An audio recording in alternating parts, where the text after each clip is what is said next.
Bismillahirrahmanirrahim. Assalamualaikum warahmatullahi wabarakatuh. Saya dari kelompok 6. Di sini saya akan memaparkan presentasi dari kelompok kami, dari apa yang telah kami buat, yang dimana tema kami yang tugas kami adalah dimana bertemakan tentang bias gender. Nah, kita akan masuk ke pembahasannya. Jadi sebelum masuk ke pembahasannya, kita dulu harus mendapatkan pengetahuan apa itu sebenarnya apa itu bias, apa itu gender. Jadi kita harus melihat dulu apa itu. Kita harus mengerti makna dasar, makna yang mendalam, makna sebenar dari bias gender. Kita harus mengerti dulu apa itu bias. Bias itu yang saya pahami adalah bias itu suatu kondisi kepemihakan terhadap sesuatu. Jadi bias itu bisa memihak atau bisa merugikan. Jadi kalau bias itu kondisi di mana dia bisa kondisi yang mana memihak atau merugikan sesuatu. Kalau gender itu ya secara umum kita mesti tahu gender itu seperti ada gendernya apa, gendernya laki-laki, gendernya perempuan, kan itu dua kan. Jadi kita bisa mengetahui, jadi kalau kita ingin menggabungkan keduanya itu pasti akan terbentuk istilah.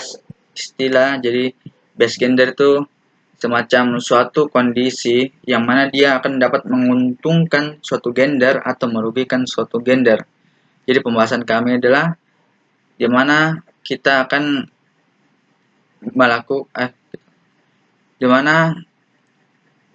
membahas tentang suatu kepemihakan gender dalam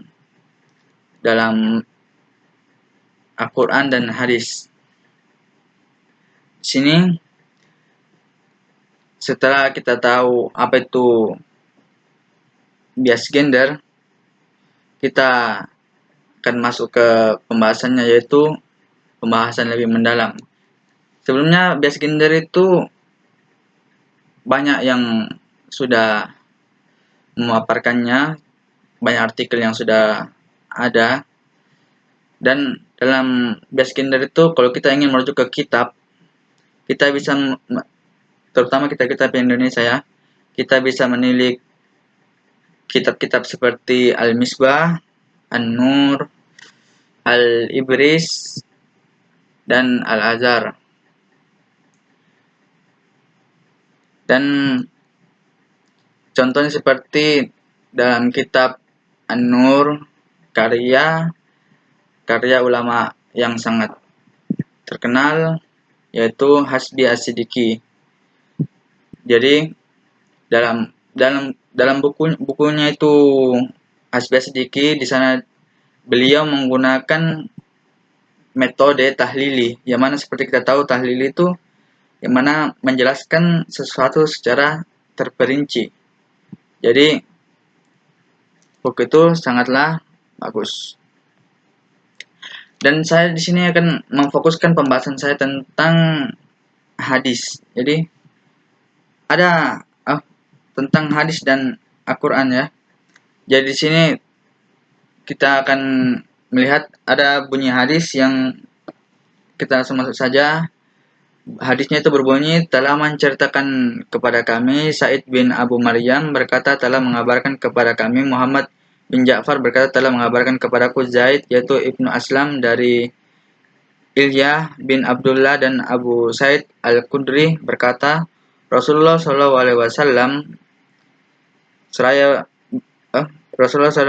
pada hari raya Idul Adha atau Idul Fitri keluar menuju tempat salat.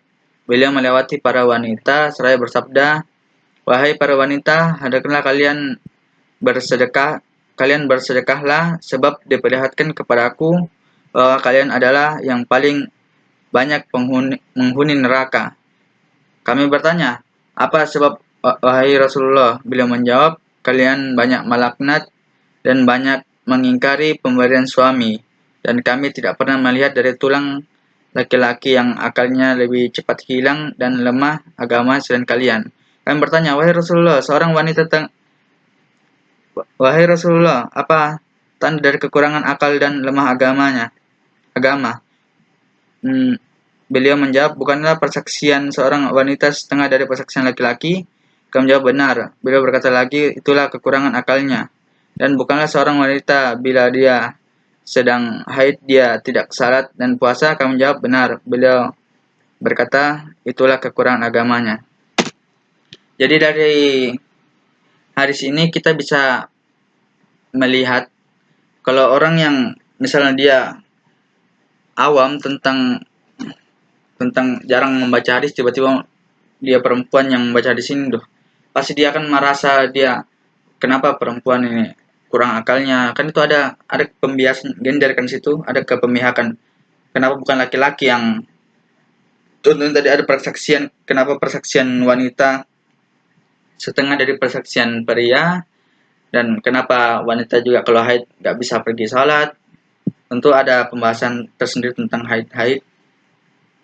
Jadi itu tadi misalnya kekurangan akal. Kekurangan akal itu maksudnya itu seperti bukan perempuan yang akalnya kurang, tapi misalnya tadi dalam persaksian, kebanyakan yang saya tahu yaitu perempuan lebih memilih perasaan. Jadi kalau kita ingin melihat detail dengan melihat mendalam tentang hadis ini, tentu saja di sini pembiasan gender di sini itu sesuai dengan kondisi.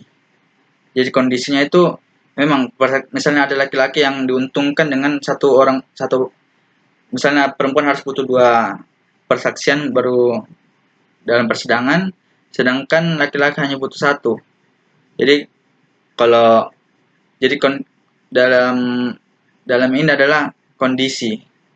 Jadi tadi juga misalnya kenapa perempuan nggak pergi masjid karena haid, kenapa tentunya kondisinya laki-laki kan nggak haid kan begitu.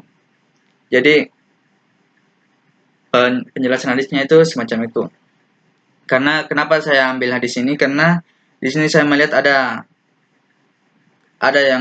yang merasa dirugikan dan ada yang merasa diuntungkan. Padahal kalau kita melihat dari sisi misalnya kepemihakannya itu tidak memihak kepada siapa-siapa, tapi di sini pemihakannya lebih kepada laki-laki. Jadi begitu. Yang kedua ada ayat Al-Quran yang berbunyi tadi itu hadisnya di hadis Bukhari nomor 294, bisa dicari di software Lid 2 Pustaka. Yang kedua adalah dalil Al-Quran yang berbunyi,